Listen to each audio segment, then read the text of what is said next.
Good morning friends, welcome back to Parnika tutorials. In this video, I want to discuss about object-oriented features such as class, object, encapsulation, data abstraction, inheritance, polymorphism in detail for you. So I sincerely request everyone to watch the complete video for better understanding.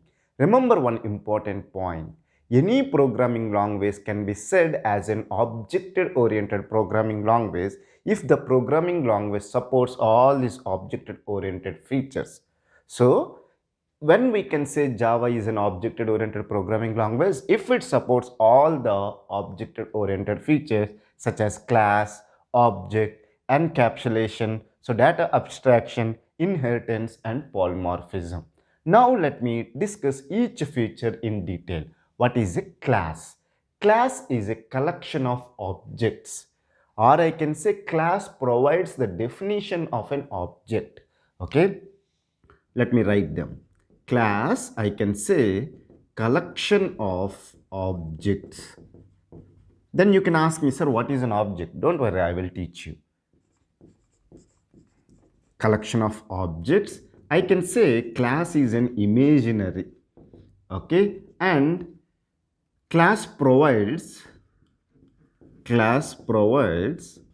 definition of an object, how the object should look, all these things. Class provides definition of an object. Now let me even discuss about the object also, because both are interrelated. I can say object is a real one. Object is a real entity. And I can say object is an instance of a class. Instance of a class. Okay. Now let me discuss each one. Look at here. Class provides the definition of an object, how the object should looks. Okay. And class is an imaginary. The meaning is that once you define class, memory will not be allocated. Only if you create an object for the class, then only memory will be allocated. Okay, so that's why we are saying that class is an imaginary. Okay, now look at here. In this room, lot of items are there. What are the items I can touch? They are the real one. The items which I cannot touch are not the real one. Am I right? They are imaginary. Am I right or wrong? So an object is a real entity, whereas class is an imaginary one. And class provides the definition of an object, how the object should look. Let me discuss with a real-time example. Let's take that you want to purchase a laptop. Okay, you went to the shop to purchase a laptop, and the shopkeeper has asked you, sir, how you want laptop, or what kind of laptop you want, what are the features? Then you will say, I need a RAM of 8 GB, which is a main memory, and you need external memory or the hard disk or the secondary memory of 1 terabyte. Then you will say, I need touchscreen laptop. Okay, another feature you said touchscreen laptop, and you said I need i7 processor. Okay, and then you said the size of the laptop, okay, the color of the laptop, okay, the camera quality of the laptop, okay, and all these things you have provided. So this is what, these are the features. Now once you have provided these features and finally you set the budget. The budget is also one of the important parameter when you are purchasing a laptop. If you say, I want to purchase a laptop of 80,000 to 90,000, then with these features and within the budget, the shopkeeper will show you one model from the Dell laptop, one model from the Acer laptop, which supporting all these features, and one laptop from the Lenovo, one laptop from the HP. So whatever the laptops he is showing for you, they are the real entity. But what are the features you are provided? They are imaginary. You are telling that RAM is 8 GB. Okay, hard disk is 1 terabyte, touch screen, i7 processor. All these are the, you're telling the definition how your laptop should be. So that is what I can say class. Class provides the definition object, an object. Are you able to understand? So you are telling how your laptop should be. That laptops such as Dell, Acer, Lenovo, HP are the real entity. I can say them, they are an object. So object is an instance of a class, it is a real entity. Once you create an object for a particular class, then only memory will be allocated. So with this example, I hope you have understood what is a class and what is an object and what is the relation between a class and an object. In the next video, I will discuss how to create a class, how to create an object for the class, all these things.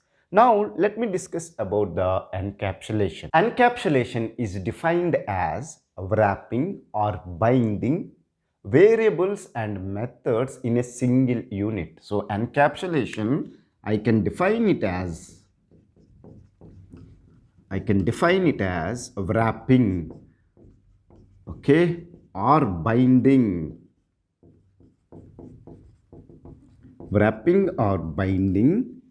of variables, or even you can say it as a data, or you can say a state, okay, variables and methods. Methods you can say it as a code, okay, or even you can say it as a behavior. See, this variable you can say it as a data, or you can say state. Method you can say it as a code, and also you can say behavior. So wrapping or binding of variables and methods in a single unit is called encapsulation. Now what is the advantage? In a procedure oriented language, you will define variables and methods everywhere. Am I right? There is no single unit in them. Now if you are leaving them, normally like in procedure oriented programming language, there is no security. Suppose let's take that I have my mobile phone. I left the mobile phone outside my home. Is there any chance that after 1 hour I can find it? There is no guarantee for it. But if I constructed a house, in the house, if I keep the important things such as jewelry, okay, the laptop or mobile phone, etc., the people cannot enter into my home without my permission, okay, then I'm providing the security. So in a procedure oriented programming language, there is no security. So in object oriented programming language, security is provided with the help of encapsulation. So you are doing the wrapping or binding of a variables and methods in a single unit. That single unit is nothing but a class. So inside the class, you will have the variables and you will have the method. See, don't worry what is a method. Method is nothing but a function. Okay, so in an object oriented programming language, a function will be called as a method. Okay, and you know that variables, okay, the different types of methods, different types of variables, all these things we will discuss later. So remember one important point. In object oriented programming language, variables and methods, you will wrap them inside a class to have the protection. Okay, now let me discuss about the data abstraction. Data abstraction can be defined as providing the essential features and hiding the background details. Okay, so a data abstraction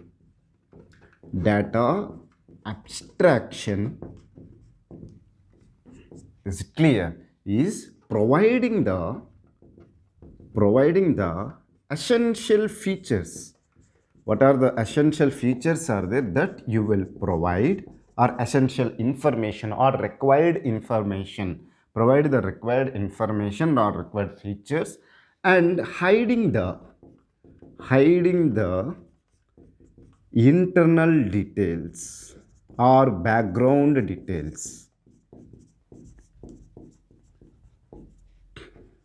Okay, now look at with an example. See, when I release this video, you will see the video of 20 minutes or 30 minutes related to the object-oriented features.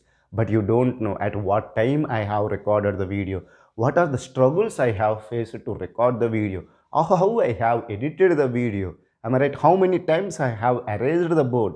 Am I right? Because when I'm discussing about the encapsulation, I have written everything about the encapsulation. But when I'm discussing about the data abstraction, you can see the clean board, how I have done. Okay, what software I have used to do the editing, when I have uploaded the video, how much time it has taken to upload the video, what is the size of this video. You don't know all these things. You will just enjoy the object-oriented features. Am I right? If you really like my teaching. If you does not like my teaching, you will dislike it. That is secondary thing. But when you watch this video, you will not see the internal details. What are the struggles I have faced to record this video? Am I right?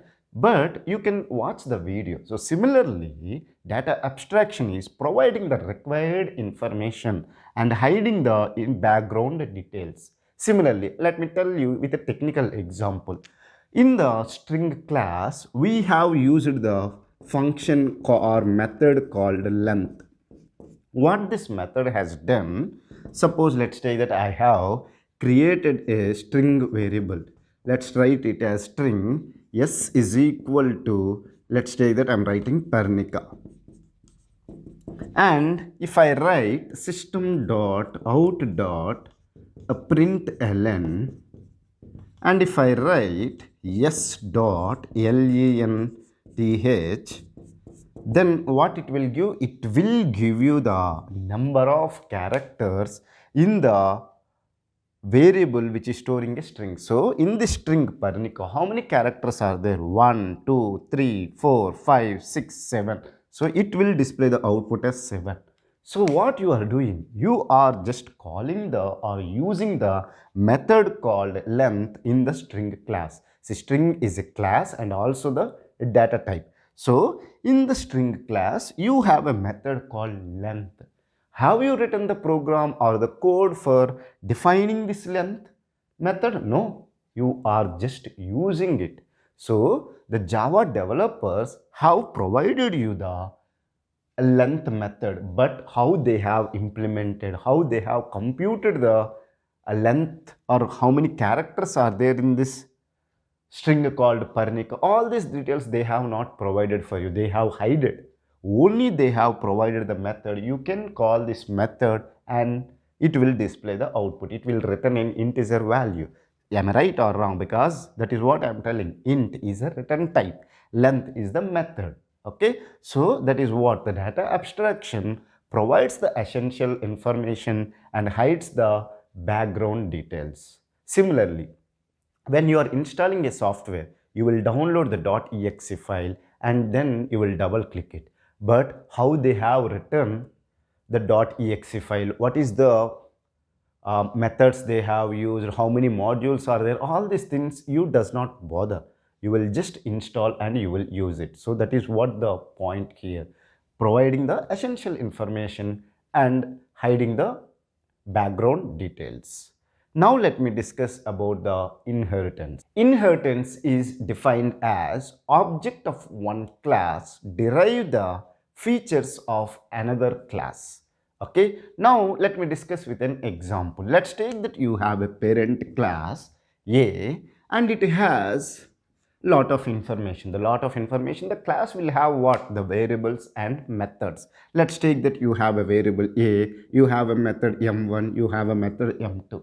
Similarly, you have the child class called B.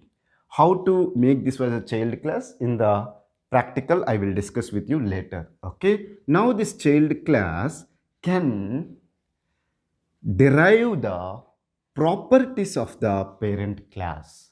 Am I right? So this is what we can call it as an inheritance. What is the advantage? You are using the code reusability. See, you are not again defining the what are the code you have written in the A in the B again. But when it comes to the procedure oriented language, again you need to write it. But in the object oriented programming language, you have a feature called inheritance. Using the inheritance, you can achieve the code reusability. So a child class can derive the properties of the parent class. Now you have various types of inheritance such as single level inheritance.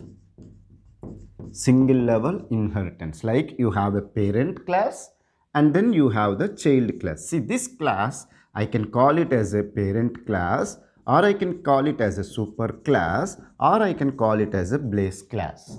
Similarly, class B can be called as child class, or it can be called as a subclass, or it can be called as a derived class. See, these are the different terminologies. Okay, so in single level inheritance, you will have a parent and you will have the child. Then you will have the multi-level inheritance. Multi-level inheritance. In multi-level inheritance, you will have a parent A. From that parent, you have the child. From this child, you have another child. So now the properties of the class A has been derived by the class B. Now the properties of the B's class has been derived by the C. So what is the point here? In real time, if I say this is the grandparent, this is the parent, and this is the child. So now, if your grandparent is rich, obviously you will be very rich. If your grandparent is poor, but however your father is rich, you will be rich. So the multi-level inheritance, you will have multiple levels. In single inheritance, you will have a parent and child. Then you will have the multiple inheritance. Multiple inheritance, like from multiple classes. Let's take that I have a class A and class B. From this both the classes, class C has derived. So what is the point here is that the object of the class C is deriving or inheriting the properties of the class A and class B. See, it is like an example, like you have a father and you have a mother. Now the kid will get the properties of both the father and mother. Suppose let's take that your father is working and he has saved a lot of money for you, and your mother is also working, she also saved a lot of money for you. At the end, you will get all that properties. Am I right or wrong? Their love and their affection, and also you will get their properties. So that is the beauty of the parents. Okay. So I have discussed about the single level inheritance, multi-level inheritance, multiple inheritance, and then you have the hierarchical inheritance. Okay, hierarchical inheritance means from the parent class, you can derive multiple child class. So from a single parent, you can have the two kids. Am I right? A father can have the two kids. These two kids will get the properties of the parent. Am I right? Or the father. So the class B and class C are called as the child classes, and class A is called as the parent class. Similarly, you will have the hybrid inheritance, combination of all these things. Like if you combine single level inheritance with multi-level inheritance, or multiple inheritance with the hierarchical inheritance, those kind of combinations we'll call it as hybrid. I hope you have understood about the inheritance and the types of inheritance. Now let me discuss about the polymorphism. Now the word poly is nothing but many. Morphism means forms. So poly, I can say it as many. Morphism is nothing but forms. See, I think you would have watched the Aparchitudu movie. In that one, the one hero will behave in the different ways. Okay, one time he will act as a Romeo, one time he will act as like a villain, and one time he will be acting as a what you called a pure lover who is loving some girl. Am I right? So a poly is nothing but many, morphism is nothing but form. Similarly, let's take that. When I am teaching in YouTube, I will behave as a teacher. When I am playing, I will love playing the game. Am I right? Means I will enjoy playing the game. Suppose when I am playing with my daughter, I will act as a father or a friend to her. Okay. When I am watching the cricket, I will behave as a cricket lover. So I am the only person at different places I am behaving differently. Everyone will do it. So that is what we'll call it as polymorphism. Suppose let me discuss with a simple example. Let's take the plus. Now the plus, if I write within the two numeric constants, then it will perform the addition. Am I right? 3 plus 2, it will give you the 5. But if I provide within the two strings, suppose let's take that I write a Python is a one string, plus if I write tutorials, Then here what it will do, it will perform the concatenation. You will get a string called a Python tutorials. Okay, so the same plus operator is behaving in two ways. In between the numeric constants, if you are provided that, it will perform the addition. In between the strings, if you use, it will do the concatenation. This concept will call it as operator overloading. This concept will call it as operator overloading. Similarly, you will have a method overloading also. Let me take a simple example. In the string class, I have discussed one method called substring. Okay, and if I provide some integer value, then what it will do, from the second index till the last index, what are the characters are there, it will display. Am I right? Or it will return. I should say it will return, because the return type will be the string. Similarly, you have another method called substring. Okay, it will take two integers. Suppose if I write 2 comma 5, then what it will return, it will return the characters from the second index till to the fourth index. Suppose let's take that you have a string called Parnika.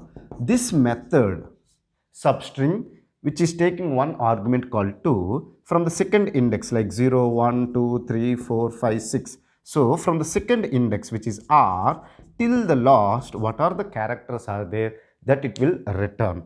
Whereas substring 2 comma 5, from the second index till the fourth index, because fifth, if you provide the value 5, that will exclude. Am I right? So it will provide the characters up to the 5 minus 1, which is 4. Suppose if you provide n, it will not include the n, it will exclude it. So up to n minus 1 it will give. So in this case, it will give you the output as Rni. Am I right or wrong? So this is the way the substring with a single argument, substring with two arguments is working. Now the method name is same, it is substring only, but the same method is behaving in two ways. So this concept will call it as a method overloading. Am I right or wrong? So a single method is behaving in two ways. Okay, so we will call that one as a method overloading. It supports the polymorphism. So same method is behaving in two ways. Okay, so this is about the object-oriented features. I hope you have understood about what is a class, what is an object, what is an encapsulation, what is a data abstraction, inheritance, polymorphism, all these things. If you still have any doubts related to this concept, feel free to ask me in the comment section. I will try to clear your doubts as early as possible. Thank you for watching the complete video. Have a nice day.